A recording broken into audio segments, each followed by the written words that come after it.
అనగా ఊరు ఉందంట. ఆ ఊర్లో ఒక నక్క ఉందంట. నక్క కొంగ ఉన్నాయంట. రెండు అదే ఓ నక్క అదే నువ్వు మా ఇంటికి రా, నీకు మంచి పాయసం చేసి పెడతాను అని చెప్పగానే పెట్టగానే ఓ 2 ప్లేట్లు పెట్టిందంట. అది కొంగకి అందలేదంట. అదే నక్క ముద్ది బందరు కదా, అది మొత్తం తినేసిందంట.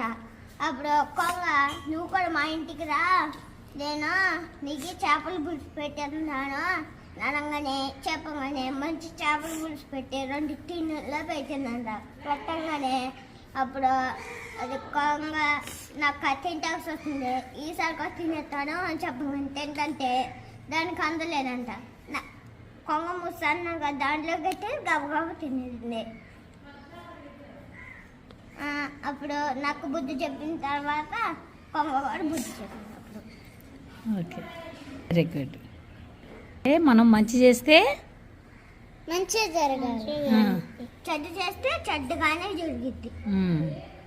నక్క దానికి అవమానం చేసింది కాబట్టి తిరిగి కొంగ కూడా నక్కకి అవమానం చేసింది.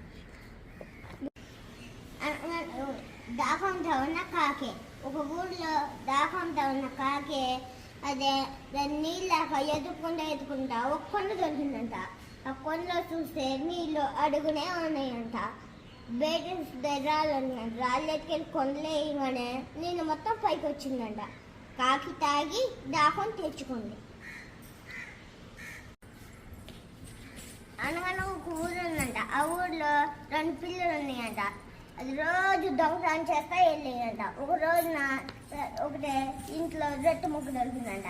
ఆ రొట్టె ముక్కని తింటా నాది అని గొడవ పడుతుంటే చెట్టు మీద ఉన్న కోతి వచ్చే అదే ఎందుకు గొడవ పడుతున్నానంటే ఆ రొట్టె ముక్క నాకు దొరికింది అనగానే నాకు దొరికింది అని మళ్ళీ గొడవ పడుతుంటే ఆ కోతి అదే అట్లే 2 మొక్కలు చేసినాను, ఇది పెద్దగా ఉన్నా అది నాకు, అది పెద్దగా ఉన్నా అది నాకు అనుకుంటుంటే అప్పుడు కోతే అప్పుడు దీంట్లో ఎక్కువ ఉన్నా అది తినేసింది, దాంట్లో ఎక్కువ ఉన్నా అది తినేసింది, అట్లా మొత్తం తినేసింది అంట.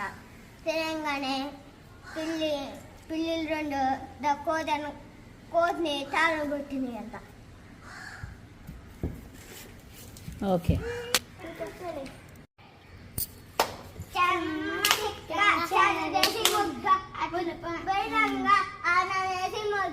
ముద్దాల చెమ్మ చిక్క ముద్దాలేసి రంగ రత్నాల చెమ్మ చిక్క రంగులేసి రంగ సూపరా పెళ్ళి భోజనానికి రండి అందరికి ఇవ్వండి అందరికి పంచింది.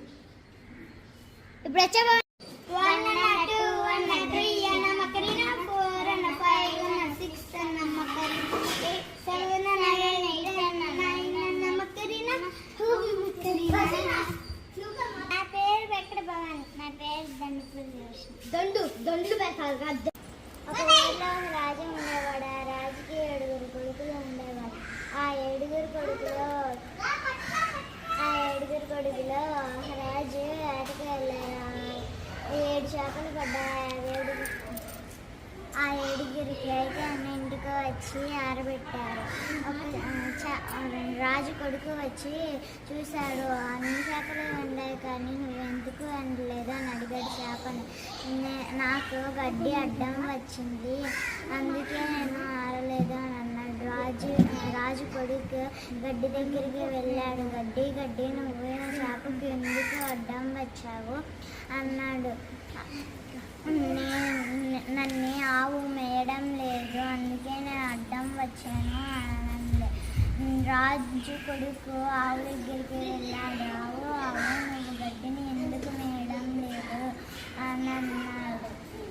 నన్ను జీతగాడు పెంచడం లేదు, అందుకే నేను మేయలేదు అని అంది ఆవు. రాజు కొడుకు జీతగాడు దగ్గరికి వెళ్ళాడు. జీతగాడు నువ్వు ఆవుని ఎందుకు పెంచడం లేదు అని అన్నాడు. నాకు అన్నం పెట్టట్లేదు, అందుకే నేను పెంచడం లేదు అని అన్నాడు. రాజు కొడుకు అవ్వ దగ్గరికి వెళ్ళాడు. మా పిల్లవాడు ఏడుస్తున్నాడు, అందుకే నేను బువ్వ పెట్టడం లేదు అనంది. రాజు కొడుకు పిల్లవాడి దగ్గరికి వెళ్ళాడు. పిల్లవాడ ఎందుకు ఏడుస్తున్నావు అన్నాడు. నన్నే చీమ కుట్టింది అన్నాడు పిల్లవాడు. రాజు కొడుకు చీమ దగ్గరికి వెళ్ళాడు. చీమ నువ్వు పిల్లవాడిని ఎందుకు కుట్టావో నా పుట్టలో వేలు ఎడితే నేను కుట్టానా? టీచర్ బాగా ఎక్కిరిస్తుంది. నా పుట్టలో వేలు ఎడితే నేను ఎక్కిరిచ్చానా? నాకు గుర్తు రావట్లా, నేను కుట్టినా అని అంది. రాజు ఇంతవల్ల ఒక్క చేప ఎండడం లేదా అని అన్నాడు రాజు కొడుకు. Very good. స్నేహం కథ పేరు. ఒక నది ఒడ్డిన ఒక చీమల పుట్ట ఉండేది. ఆ పుట్టలో ఎన్నో చీమలు నివసించేవి ఉండేవి.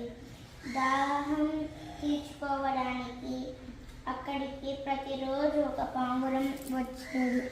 చీమలు ఆ పావురంతో స్నేహం చేయడం మొదలు పెట్టాయి. ఇలా కొన్ని రోజులు గడిచింది. ఆ సంవత్సరాల వర్షాలు బాగా కురుస్తాయి. చెరువులో నదిలో పొంగిపోయి పారసాగాయి. చీమల పుట్ట దగ్గరలో ఉన్న నది నిండి నీళ్లు వచ్చాయి. వర్షాలు ఇంకా తగ్గలేదు. రోజుకి నది నీటి మాటం పెరిగిపోసాగేది. ఇలాగే సాగేది. తమ పుట్ట నీళ్ళల్లో మునిగిపోయి తమంతా చచ్చిపోతాయని భయపడసాగాయి. చీమలు రోజు మెల్లమెల్లగా అక్కడికి వచ్చిన పావురం చీమలు దిగులుగా ఉండటం చూసింది. ఏమైంది మిత్రులారా, రోజు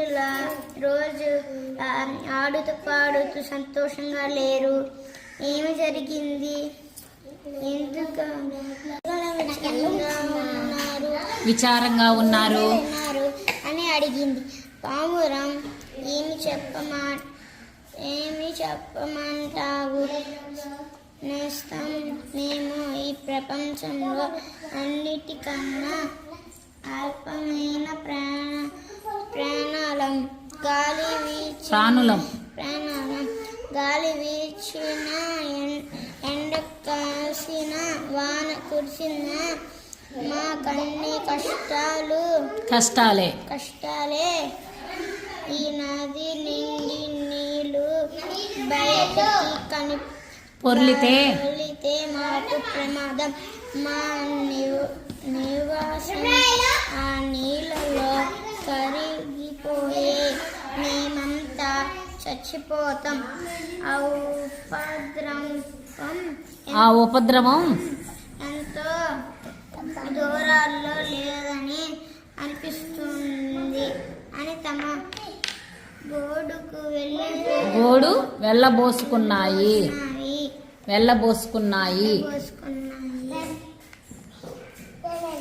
మరి ఎక్కడ నుండి దూరంగా వెళ్ళిపోతే మంచిది కదా. అది పావురం. ఎక్కడికి వెళ్తాం అన్నది పావురం. ఎక్కడికని వెళ్తాం, ఎలా వెళ్తాం?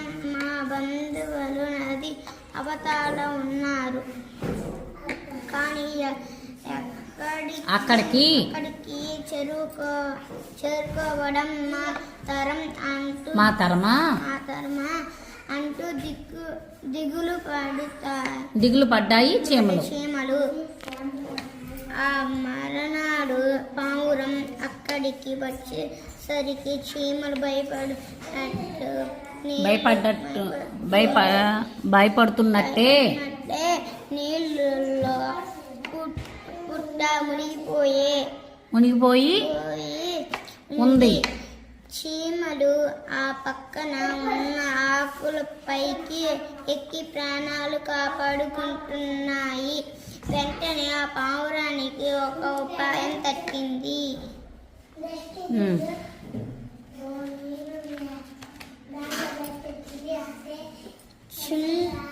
చింతించకండి. నేను మిమ్మల్ని అవతాల ఒడ్డుకి చేరుస్తాను. త్వరగా మీరంతా వచ్చి నా వీపు మీద ఎక్కండి అంటూ పావురం పుట్టకు దగ్గరలో నేల మీద కూర్చుంది. చీమలు పావురం మీదకి ఎక్కి కూర్చున్నాయి. పావురం నెమ్మదిగా చాలా జాగ్రత్తగా ఎగురుతూ నదికి అవతల వైపుకు వెళ్ళింది.